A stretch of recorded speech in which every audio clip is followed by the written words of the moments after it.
Hello, everyone. Welcome to our episode of 123 Wrestling right here on SRB TV. I am Kristen, as always, joined by Nick Slade Yeah.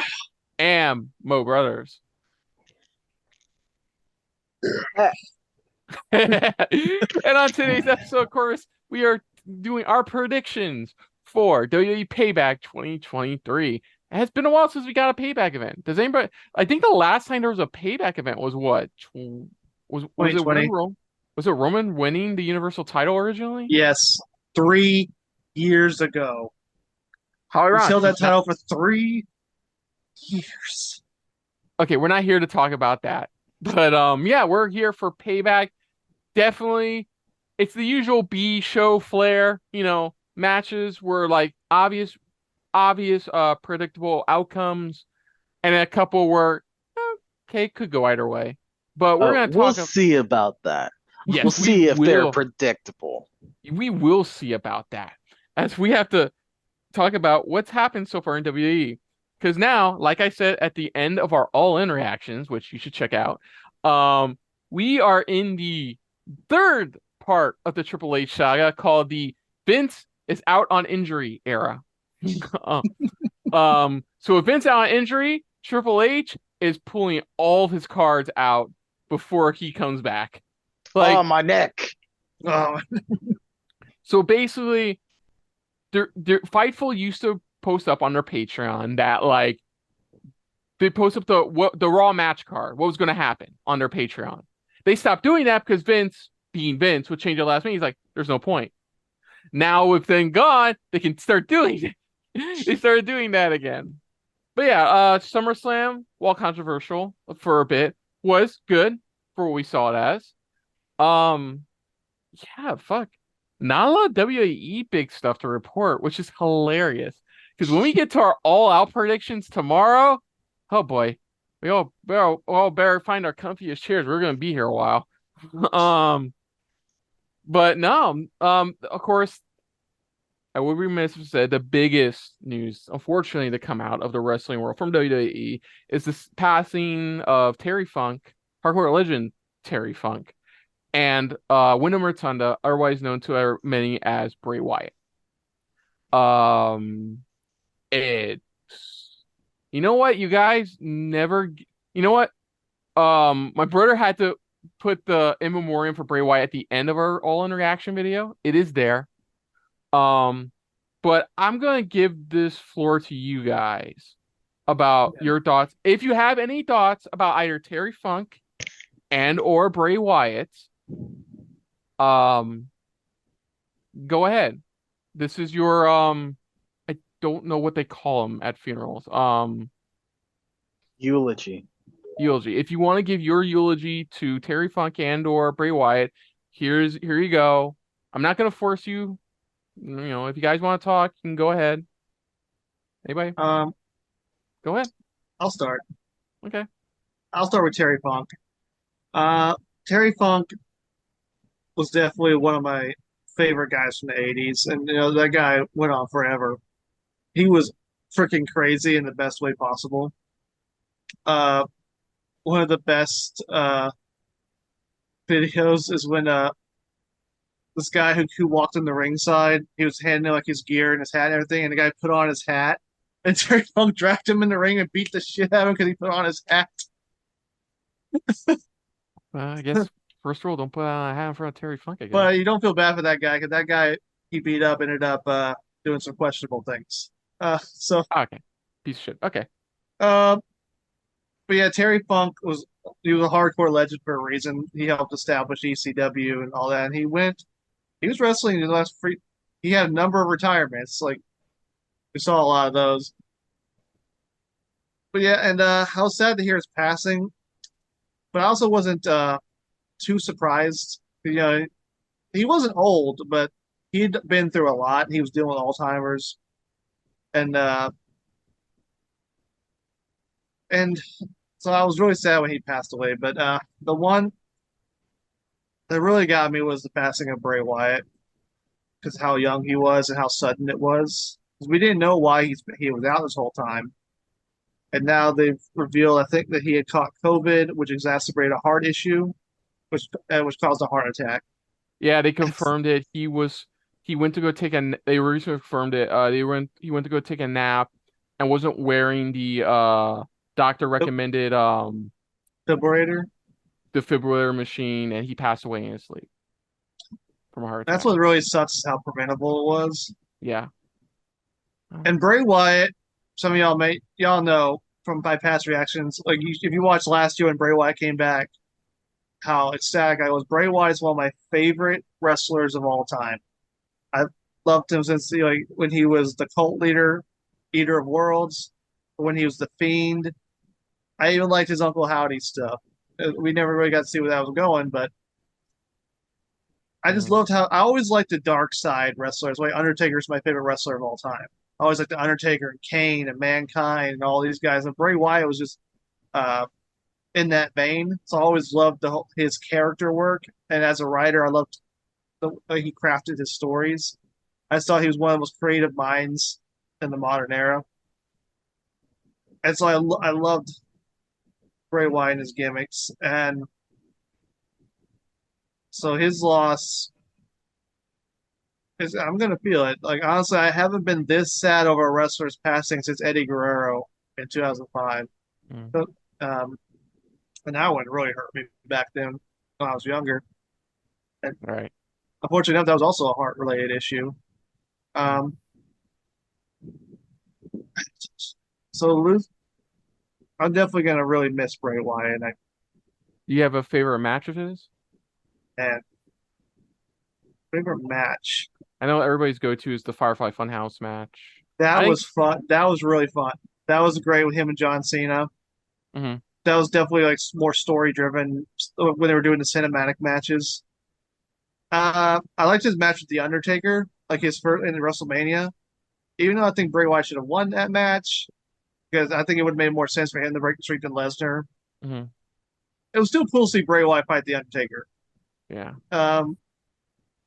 It really sucks because I love Bray Wyatt, but unfortunately they messed up his booking a lot, so he lost matches he shouldn't have lost. Mm-hmm. As mainly moments, I really love the Fiend gimmick as much as I like either World's Bray. The Fiend gimmick with the Firefly Funhouse, that was the most creative thing. I remember when he first showed up as like the Mr. Rogers character, I was like, what is going on? And then the more each Firefly segment, he's got deeper and deeper. I was like, this is awesome. Favorite match. Bray, he was the most technical wrestler. He was just more like a character, more wrestler. So I can't really think of a specific match. I like this match with The Undertaker was great. Oh, I know. When he won the WWE title at Elimination Chamber, that was an awesome moment. Even though his reign didn't end up that great, which is unfortunately a pattern with all his world title reigns.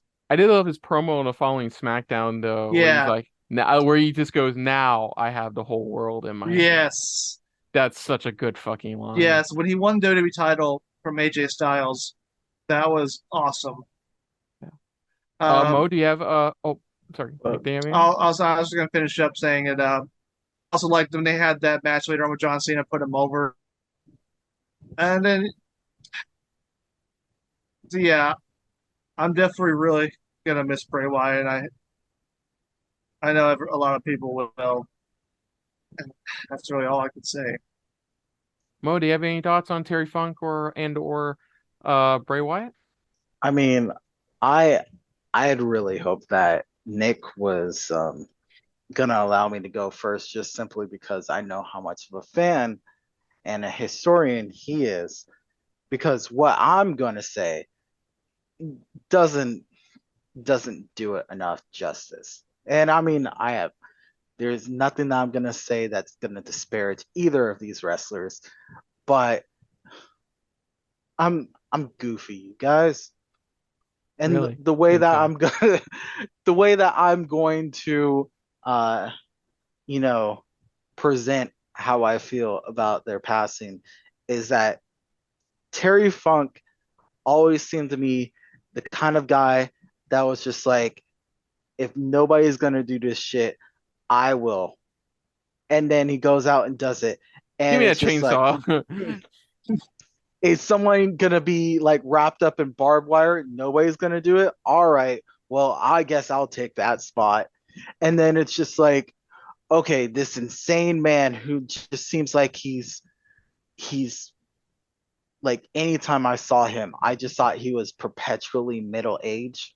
Like he just Same got here. to a Same here. point Same here. where it's just like he's at a certain age and then he just stops. And then it's like I saw like a more recent picture of him and I'm like, wow, okay. But still, inspiration to generations of hardcore fans and hardcore wrestlers and wrestlers that think they're hardcore but never going to be the level of hardcore Terry Funk. Yeah. For Bray Wyatt, I mean, it's unfortunately, um, it's kind of an insane thing. Just the passing of people, especially like just in terms of life, anybody can go at any time. But the thing is, do those people have a lasting impact on you? Do those people, do you express your gratitude to those people, even if you don't think that they're going to be going anytime soon? Do you at least express your gratitude towards them? And I think there were more than enough people that definitely had that feeling towards Bray. And Nick is pretty much the control point for fans of Bray. Like you're excited when Bray is doing his thing, you know it's his thing, you find out it's like, oh man, this is what he's got going on. What's that gonna lead to? And you want to be excited for more that's going on.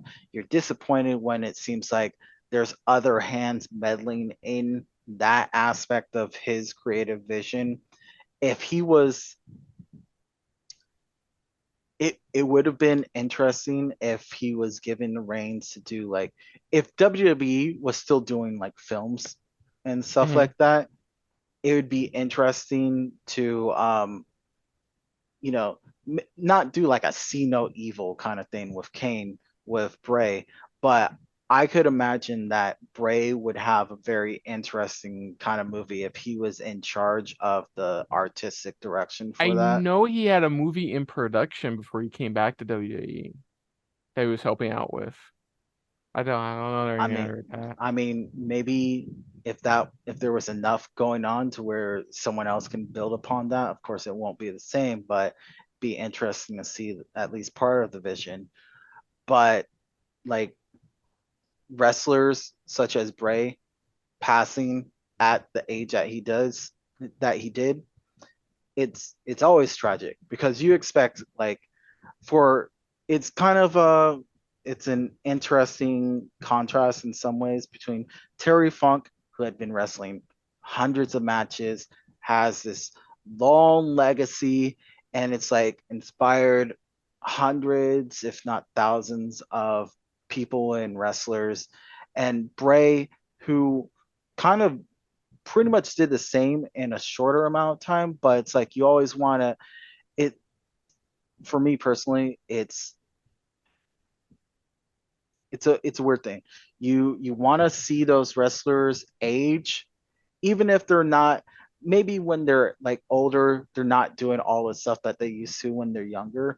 But see, you can at least still appreciate them because they're still around. And it's like you have those nostalgic feelings with them, and it's like I remember when you did that shit with Randy Orton, and he's just writhing around in the middle of the ring, and there's a bunch of worms displayed on the ring, and he's just acting like they're all crawling over him. That shit was awesome. And I'm kind of biased towards that because that I was actually there to see that. But um just in general, it's stuff like that. Just in, it it gives you with the passing of these guys, it kind of just makes you want to think like if there's someone out there that you appreciate in terms of wrestling, even if you're not like going to every signing that they have at some convention, I feel like everyone deserves at least a little like I appreciate you, unless of course they're just horrible people. I mean, of course, caveats to that, Yeah. but in terms of just like all the people, if there's someone that you see that you know, and you're just like, I enjoy your work, and you get the chance to see them, hey, I feel like it's worth it to at least say that to them Right. while they're here. Definitely. I guess I'll base last. Terry Funk, I can honestly say I didn't know much about the guy. Like when I started getting into wrestling, I would see occasional old ECW clips of him or old Attitude Era clips of him in it with the Funk U shirt. I didn't know who the guy, honestly, I did not know who the guy was. Like I was later find out how much of a legend he was through Mick Foley's testimonies, through a bunch of ECW legends testimonies, and like of course, like the first time I would actually get the chance to see his experience was the build up to that god awful Dean Ambrose Brock Lesnar WrestleMania 32 match where he gave Griffin Moxley his chainsaw, which he never used. Um, but from what the thanks to stuff like Dark Side of the Ring, thanks to being more on the internet, watching these retrospectives, hearing these testimonies from family, friends, everybody who know him, Terry Funk was like just a living transition from this penultimate living legend who would stake his claim in Hall of Fame glory to not only doing that, but stake his fame in the hardcore Hall of Fame as well, because the man figured out what he needs to do next in his chapter. And we've seen it before. Now people know what to do when they're being phased out. Apparently, Terry Funk knew, I'm just going to do a bunch of Japanese death matches.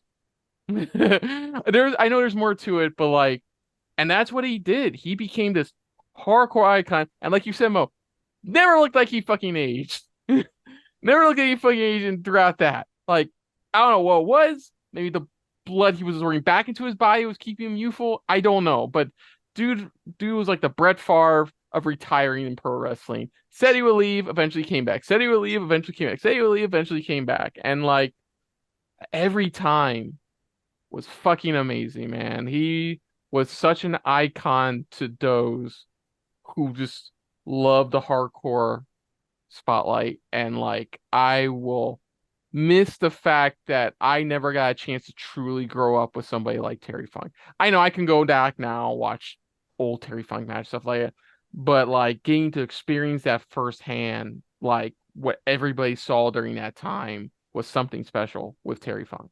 And I'll miss that. I hate that I missed that. Fuck. Bray Wyatt.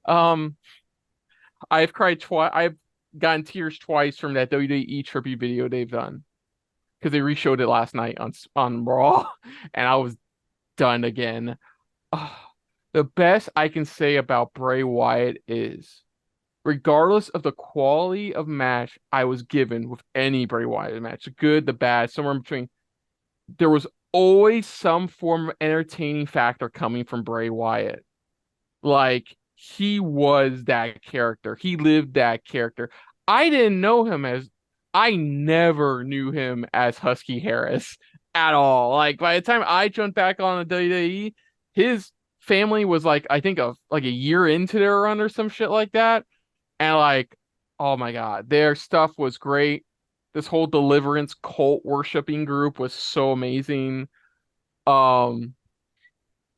Their feuds, like I remember, of course, their Shield feud was Oh great. yeah, that's a match Like, I should have brought up: the Shield versus Wyatt family. but every time Bray spoke during those, you you could feel it.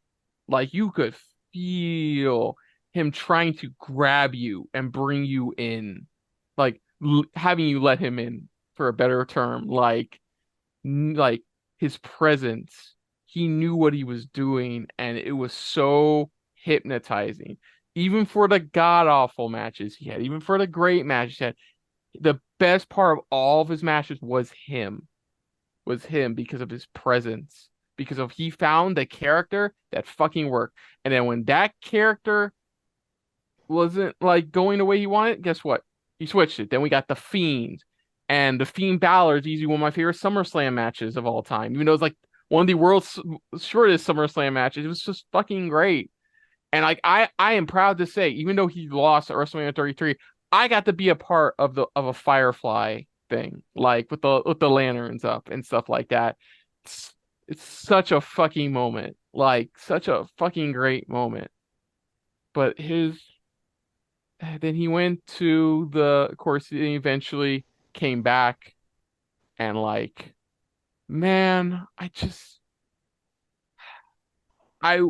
I was harsh on where I wanted this to go with the Uncle Howdy stuff, but I was still wanting to see where it goes because I knew it was Bray Wyatt, and if anybody can turn this ship around, it would be him.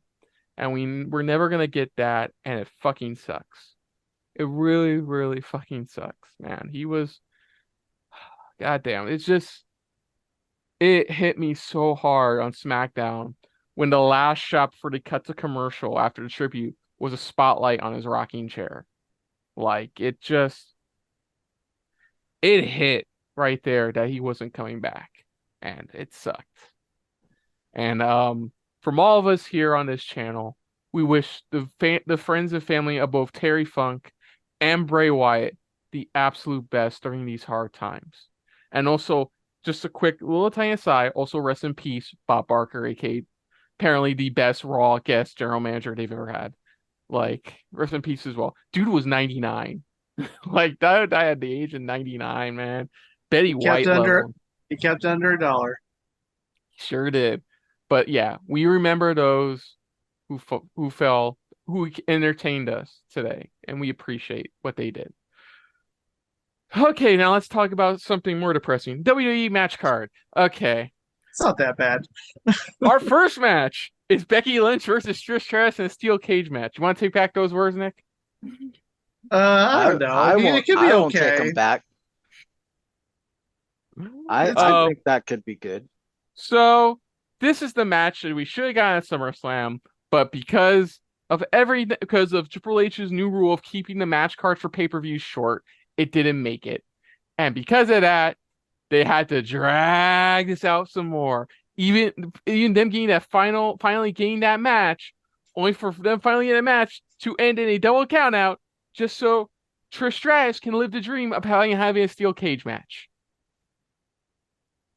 Now, to be fair though, there no was it Zoe Stark and Becky's was it Falls Count Anywhere match was really well done. It was actually pretty good. I admit it was good. I'll at least take that back. Yeah, it was good. But we all just want this to end, right? So with that being said, I'm just gonna go with Becky and pray to the gods above that I don't have to care about this anymore. Man, because I know they're trying. I know they're still trying, but you've dragged this out long enough. And whether or not it's Triple H's fault or the fact that like you guys decided she wanted a steel cage match, let's give her a steel cage match. I'm gonna go with Becky. Yeah, I'm also going with Becky. This has got to end. And I know Trish signed a full-time. I don't know how long the deal was. I guess she's going to be around for a little bit longer. Let's see what that goes. Well, Interesting. Interesting. I think it's over. I mean, I like to think that you guys think it's over. That brings me joy. But this isn't going to be over because Trish is going to win. Trish is going to win because she's going to find some way out of this.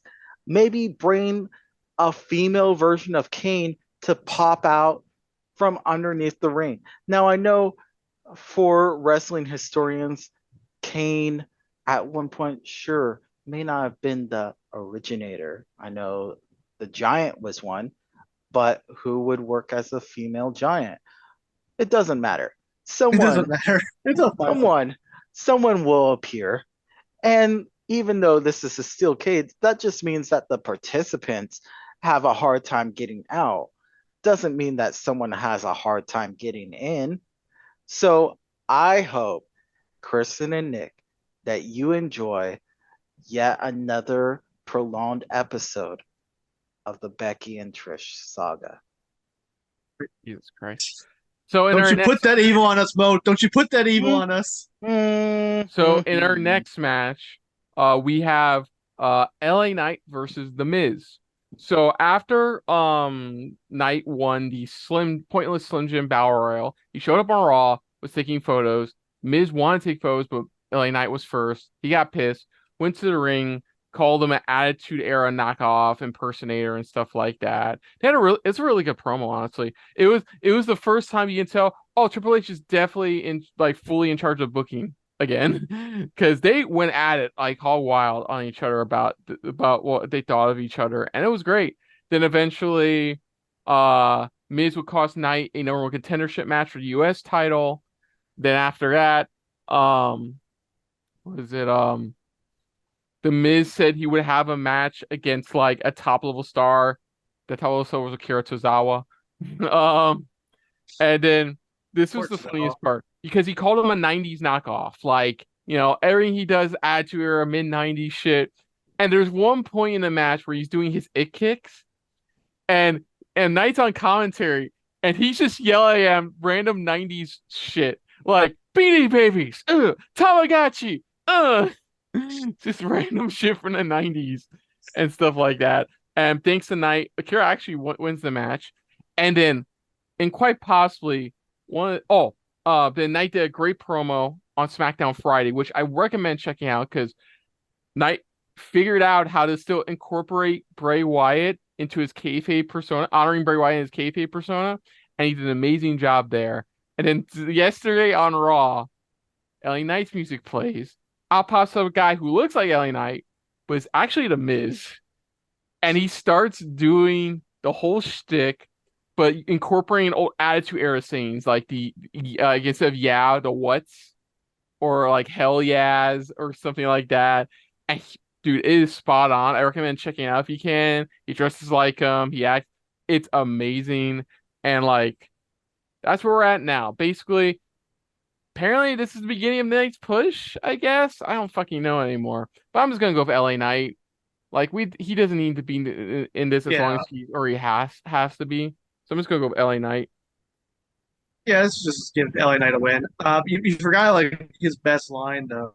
He's like, you had stunt when he was the star. Yeah. It's something Call star. Damien Sandow. You were a WWE champion. You had stunt. He was the star. Yeah. But okay, what do you guys think? Yeah, but I'm going LA Knight just to give him a win before they decide what to do with him. I don't know. Okay. Mo?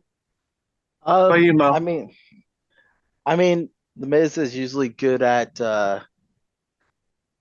you know how like when certain wrestlers are good at making other wrestlers like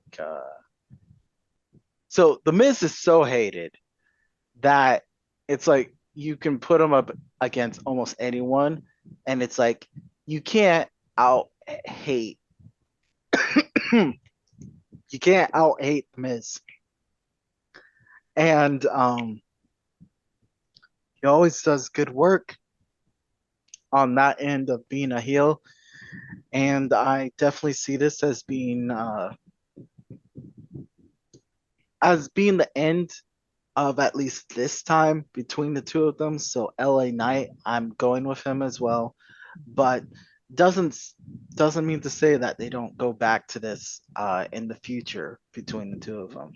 I know you're coughing, Mo, but it sounded like you're getting choked up about this match. It did. You're like, it's like Miz, oh my God, Miz. Okay. The Miz is gonna lose. In our next match for the United States Championship, Rey Mysterio defends against Austin Theory. So they originally had a United States Invitational thing where, like, of course, Knight didn't win, and eventually came down to Mysterio and Escobar. And I guess whoever you ask, either this was a planned spot and Escobar was supposed to win, or this wasn't a planned spot and Escobar was always meant to win the Invitational. And they set it up that after SummerSlam, Escobar will have a match against Theory. During the night, Theory attacked Escobar's leg. Throughout the night, they would go to medical. Escobar says he's good to go and stuff like that. The match starts. Then Theory comes up from behind Escobar, chop blocks the bad leg. Escobar can barely stand on it and stuff like that. Theory thinks he's going to get away with not having this match. Pierce says otherwise. Escobar grants the number one contendership to Rey Mysterio. They has quick match. Rey Mysterio is the new United States champion. And that's where we're at now. This is basically easily setting up for eventually it's the beginning of Santos versus the Santos Rey rivalry. Because even on the Grayson Waller effect, he tries to like poke the bear about how like it was supposed to be Santos's opportunity, and you took that away from Santos Rey and stuff like that. And Theory's just basically doing the generic, even though they got rid of rematch clause, just catching a rematch clause. His rematch clause, I'm calling it a rematch clause excuse, is that like he was expecting to fight Santos, instead he fought Rey. He wasn't ready. He wasn't ready. He wasn't ready. But like that's his excuse, and so that's where our match is now. I'm just going Rey. Like let's be fair, guys. At this point, we're all happy Theory's not the United States champion anymore. Like he didn't have a memorable run, and like it's just one of those things where it's like I don't know. For me personally, I don't know if it was the booking or Theory himself at this point, because I feel like he can bring so much more. I feel like there's that charisma there, but I don't think he's given good material. But at the same time, I don't know. Maybe Cena was right about Theory, in another side of my brain and stuff like that. But regardless, Rey retains. Yeah, I don't see them unless they're gonna have Rey Santos be a non-title feud and Santos cost them the belt and they give it back to Theory. I don't see that happening. I guess Rey Santos will be for the U.S. title. But then that leaves like, where's LA Knight in all this? I thought LA Knight was going to be the guy to take the belt off Theory. But if Rey and Santos are busy fighting over the belt, what do you do with him? Exactly. Kind of a little catch-22 there. I'll just for now let's go with Rey Mysterio retains. Yeah. Mo, what do you think? Super interesting, guys. I'm sorry that you both are wrong. Mainly because, hey, let's see this going down. Austin wins by way of interference by a couple of people, mainly Judgment Day. I thought you were gonna say Pretty Deadly. Because those have been Theory's lackeys as of recently. I mean, they are Pretty Deadly. It could be them. I definitely see Judgment Day coming in and just screwing Rey out of his title reign. That's what we need. We need to go back to that feud. Hey, we'll just see how it goes. But overall, I think that Austin will get the title, and then a Beyblade commercial plays. Beyblade commercial plays. Okay, so next, you know what? Not as bad as Bianca having to drink a can of energy drink. The nastiest energy drink. I remember that. Pepper Charm remembers. That happened back in last month. Well, this month. Early this month. So anyways, for the Undisputed WWE Tag Team Championship, it is a Steel City street fight as the Undisputed champs, KO and Sammy, take on the Judgment Day's Balor and Priest. So I found this out watching a review last week for Raw, that as of this early summer, except for maybe 1 week, the main event of every Raw has been some variation of Judgment Day against either KO, Sammy, Cody, or Seth. Apparently, that is true. That is a fact that since early summer, it has been some variation of those competitors. Like today, Raw yesterday was Zoe versus Becky in that false count anywhere. But yeah. But lately, over the last few weeks, JD McDonough Jordan Devlin has been getting more and more involved with the Judgment Day's business, to the not great chagrin of Damian Priest, who's tired of JD's bullcrap. And Priest and Balor have been off and on with each other, butting heads since what happened at Money in the Bank, and definitely what happened at SummerSlam. And Rhea made this ultimatum, basically. you guys better win at Payback. If you don't win gold at Payback, there's going to be some changes. That's what she told them last night on Raw. It's currently going to be some. She the leader of Judgment Day? Like, who's the leader here? As of lately, it seems that's Rhea. I'm dead serious. It seems that Rhea is because they can't. Balor and Priest can't get their heads up each other's proverbial asses. Well, usually in situations of stables, whoever is the champion is kind of just ends up being. If no one else is the champion except for one person, the champion usually ends up being the leader. Yeah. And she's the champ. Yeah. So with all that being said, they announced at the beginning of Raw, they announced this match was going to happen, and then later, Sami and KO says they just want to get this over with. They want to just finish them off once and for all. So that's why they challenge them to a Steel City street fight. Mm-hmm. So that's where we're at with that. Honestly, this is like the only one I can see a title changing hands of all the matches tonight on the pay-per-view that night. Because KO and Sami have held the titles for a while since WrestleMania. They have defended them a few times. They are both working through some injuries as well, is what I've been hearing reports of. So I could see this happen. So here's how I can see it. Either KO and Sami retain, and then they boot Priest out to replace him with McDonough. Or Judgment Day do win, and they still. I think either way, Jay McDonough is going to be more of a factor of Judgment Day sooner rather than later. Yeah. But I'm going to go KO and Sami on this because I'm petty and I want my DIY versus KO and Sami match already. God damn it. Yeah, I'm going to go with KO. But honestly, I am going with KO and Sami on this. I feel like the Judgment Day need to lose here so we can progress their storyline forward. Yeah, I see where you're going on that. I kind of wonder though they might want to push back the eventual breakup so they could win the titles here, and then eventually lose it and then break up. But like you said, like KO and Sami are both dealing with nagging injuries. So Yeah.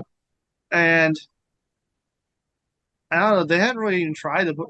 Is Gargano? Where's Gargano at? Well, on socials right now, Ciampa's trying to find him. Ciampa's trying to find him. That's serious. Ciampa's trying to find him. They thought- made him relevant again last night on Monday. He beat Bronson Reed in like less than 5 minutes. Ciampa did. Ciampa did. He beat Bronson Reed in less than 5 minutes. So they are playing back on TV again. So it looks like Triple H is trying to go as quick as possible to get DIY on the card. I could see them putting the belts on Priest and Balor and have them lose to DIY, and that could eventually lead to the breakup. But I know you want to see KO and Sami versus DIY. But if there's nagging injuries, as you're saying, probably wouldn't even get the full 100% of that match anyways. Yeah, it's going to go either way. I'm going to go with Judgment Day. I think that they might try to stretch out their breakup. Okay. Mo? I see it as just being a simple thing. Not simple in the match, but simple in the outcome. And that's KO and Sami coming out on top. I don't think they're gonna lose it at on this match. There may be I feel like there's gonna be something that's more higher stakes for them, and then they, lose out on the title, but I don't see them losing it this time. Okay. Cool. It should be a hell of a match though. Like, it should be a hell of a match. Yeah. So next up for the Women's World Championship, the Raw one, Rhea Ripley defends against Raquel Rodriguez. Of course, we already know this is another victim of Triple H's match card limit for pay-per-views. So basically they injured. I can't. My shoulder's hurting, so I can only do one quotation mark. They injured Raquel. They injured Raquel. Said she'll be out for a while. Pierce will promise her a title match once she's 100% again. Well, just so happens she's 100% again now, right? Just before Payback. Go figure. Yeah. So with that being said, yeah, basically this is supposed to be like a like Battle of the Powerhouses is what they kind of try to make it look like on Raw yesterday, when Raquel got the better of Rhea in a confrontation she had in the ring. The problem I have with this is it's probably gonna be a good match. Man, Raquel used to have so much amazing badass charisma in NXT. You remember that? I remember Mhm. that. I remember. Um, I remember. I remember. Um, it was so great. She was a face, but she was still a badass. It was amazing stuff. Now it's just not feeling it like, with the NXT version. She's become a victim of the smiley babyface persona. Because with that being said, I'm still just gonna choose Rhea to retain. Like the other thing they're doing as well is that like Liv's still out, so she can still play a factor later down the line. But like, nah, Rhea retains here. It should be a good match, but I think Rhea retains here. Yeah, I agree. I don't see Rhea losing the title at this point, Mhm. especially if Judgment Day wins the tag titles. All four of them have titles, and that could be pretty interesting. Uh, yeah, I don't feel like they built up Raquel enough yet to take the title off Rhea, so I'm going with that Ripley as well. Okay, Mo. I was always going with mommy. Don't don't doubt mommy. Don't doubt about it. Yeah. She That's all now I has a have to mom say. more of a mom haircut on TV though. Well, she needs to be more mommy. But anyways, and our main event of we're gonna talk about one more match after, one more potential match after this. But this is the main event match, which is Seth Rollins defending his World Heavyweight Championship against Shinsuke Nakamura. Now, about a few weeks back, Judgment Day had a match on the main event of Raw. What a shocker! And they got beat down. They got beat by like what was it Rollins Nakamura by Rollins Nakamura on Rhodes. As they were celebrating, Nakamura turned heel and King Shasta Seth Rollins face off. Face off.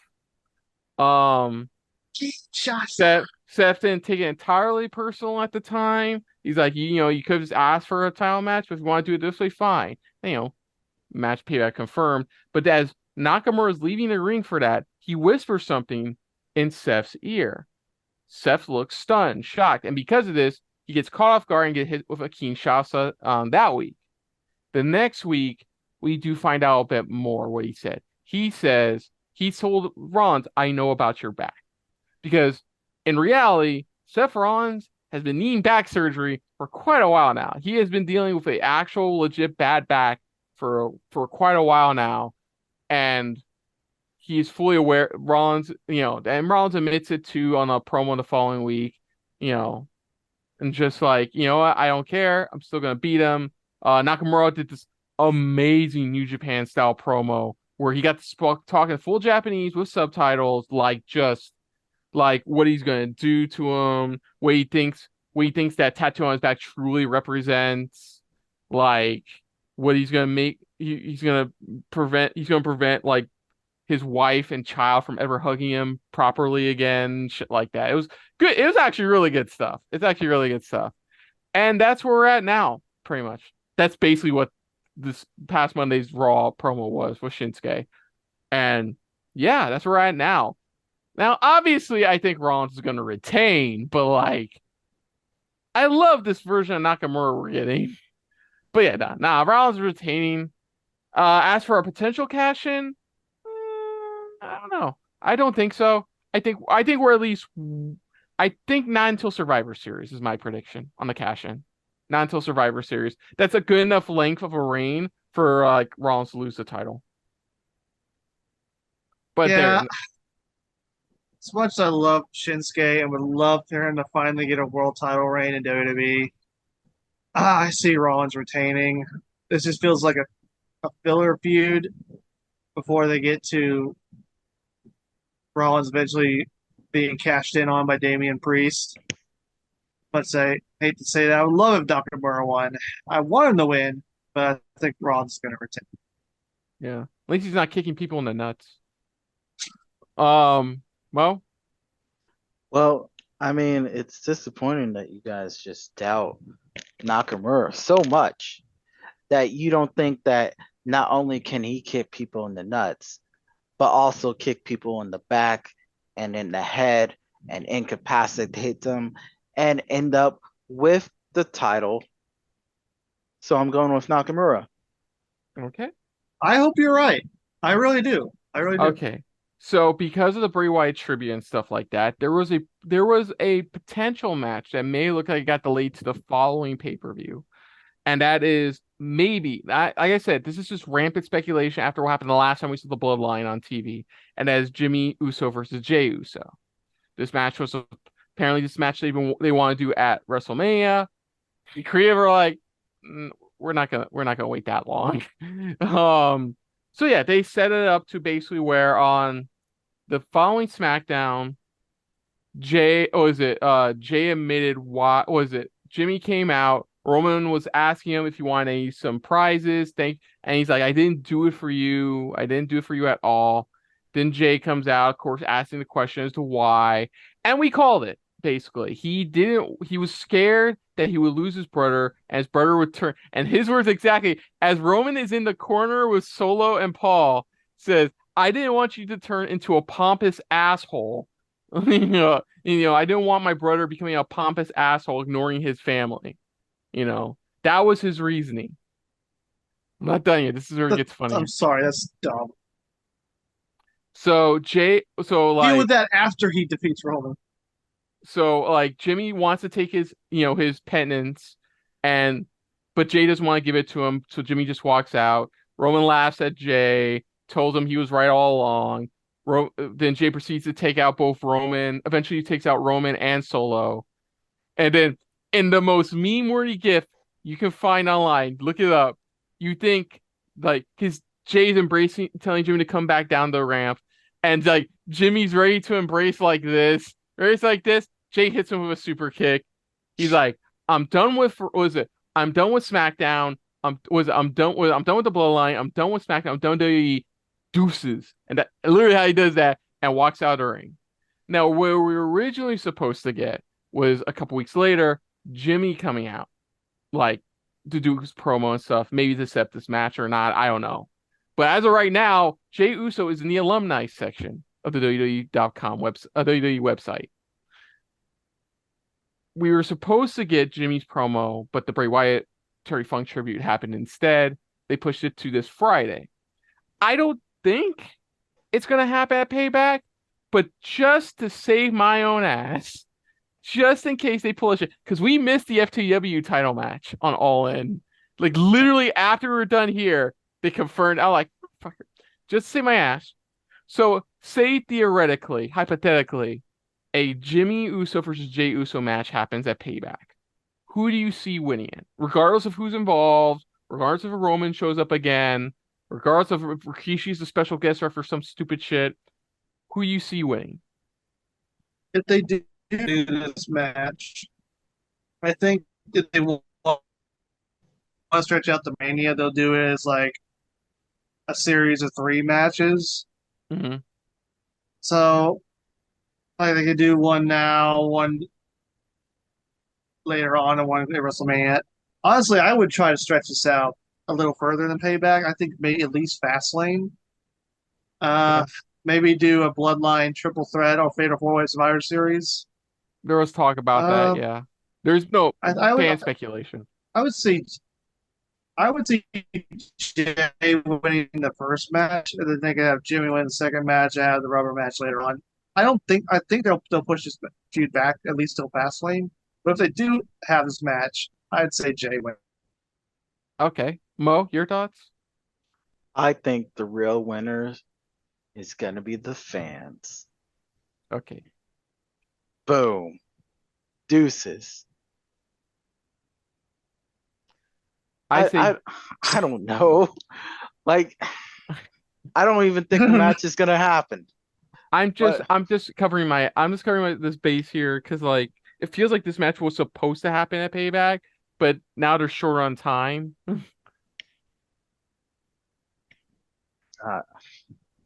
I don't think the match is gonna happen, but I also don't feel like it's gonna come to any kind of satisfying conclusion. Okay, no, that's fine. If it's double count out, fine. But like, that's fine. No, no, they're gonna pull an all in. Because wrestling companies every once in a while will mimic each other. So it will end with a double pin. There. You know what? That actually, you know what? I know you're joke trolling, but seriously, that would make an interesting finish, honestly. Like they go at it they go at like to a breaking point to where they both collapse on each other and it's a double pin. I can see that I'm not trolling. I know, and I know converting you're a little bit of a troll, but yeah, I can see that happening. My pick would be it would be like a tie.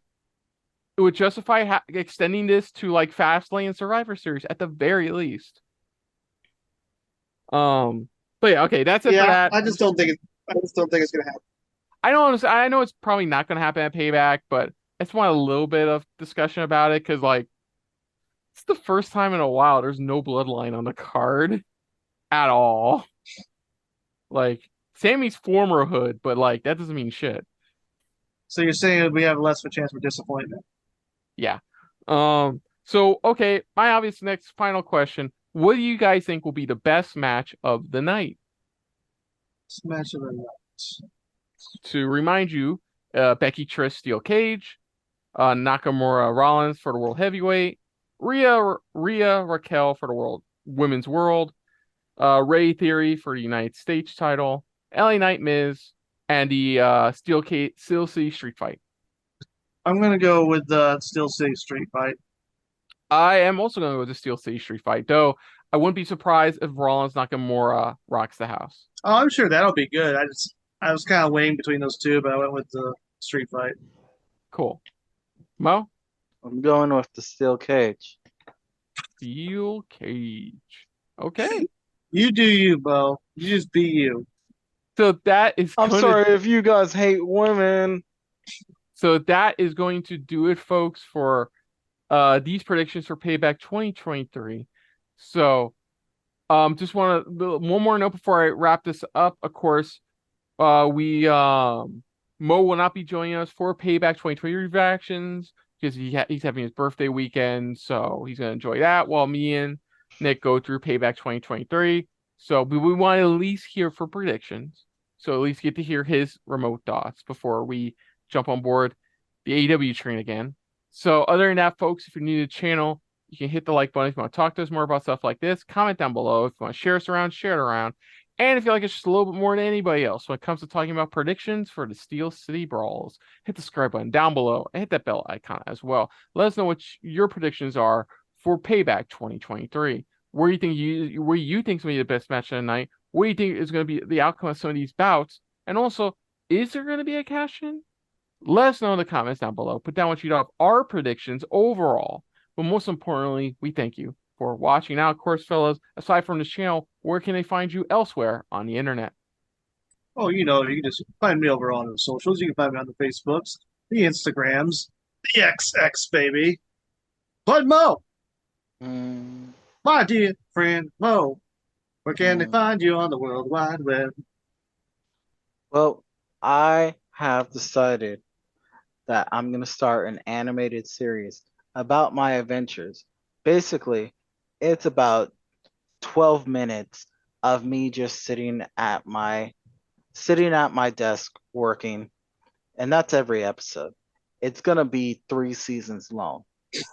But throughout those episodes, in true internet, conspiracy theory fashion, there may be a spooky message along each of the episodes. I'm just going to tell you right now, it's going to point to my Instagram, which is AfroMoBro, and it's going to point to my music, the beats that I make on occasion and release out there, also under AfroMoBro. I knew it. I mean, some people may know, but they may forget by the time the animated series comes out. He's done, Kristen. Okay, sounds great.